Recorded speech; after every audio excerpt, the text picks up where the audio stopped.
அஸ்ஸலாமு அலைக்கும் வரஹ்மத்துல்லாஹி வபரகாத்துஹு. கடமையான தொழுகைக்கு நாம் பள்ளிவாசலுக்கு செல்வோம்.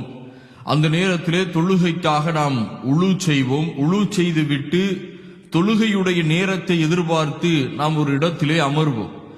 உளுவுக்கும் நாம் அமரக்கூடிய நாம் உட்காரக்கூடிய அந்த நேரத்திற்கும் இடைப்பட்ட நேரம் ஒரு செயலை அல்லாஹ்வுடைய தூதர் செய்ய சொல்லியிருக்கின்றார்கள். உளு செய்துவிட்டு நேரடியாக அமரக்கூடாது. அல்லாஹ்வுடைய தூதர் சொல்லுகின்றார்கள், புகாரிலே 1167வது ஹதீஸாக அபு ஹதாதா ரலியல்லாஹு அன்ஹு அவர்கள் அறிவிக்கின்றார்கள். அல்லாஹ்வுடைய தூதர் ஸல்லல்லாஹு அலைஹி வஸல்லம் அவர்கள் சொன்னார்கள், உங்களில் ஒருவர் பள்ளிவாசலில் நுழைந்தால் உளு செய்துவிட்டு அவர் 2 ரக்காத்துகள் தொழாமல் அமர வேண்டாம் என்று நபிகள் நாயகம் ஸல்லல்லாஹு அலைஹி வஸல்லம் அவர்கள் சொன்னார்கள். இப்போது கடமையான தொழுகை நடந்து கொண்டிருக்கிறது இமாம் ஜமாத்தோடு என்றால் நாம் உளு செய்துவிட்டு நேரடியாக அந்த இமாம் ஜமாத்தினுடைய தொழுகையிலே கடமையான தொழுகையிலே நாம் இணைந்து கொள்ள வேண்டும். அது அல்லாமல் உளு செய்துவிட்டு இமாம் ஜமாத் ஏதும் நடக்காமல் இருந்தால் நாம் உளு செய்துவிட்டு அமரக்கூடிய இடத்தில் நாம் 2 ரக்காயத்துகள் தொழுதுவிட்டு அமர்வோம்.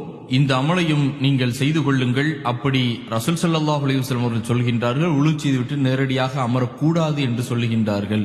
ஆக இதை கவனத்திலே கொண்டு நாம் பள்ளியில் நுழைந்தவுடன் உளு செய்துவிட்டு 2 ரக்காயத்துகள் தொழுதுவிட்டு அமர்வோம்.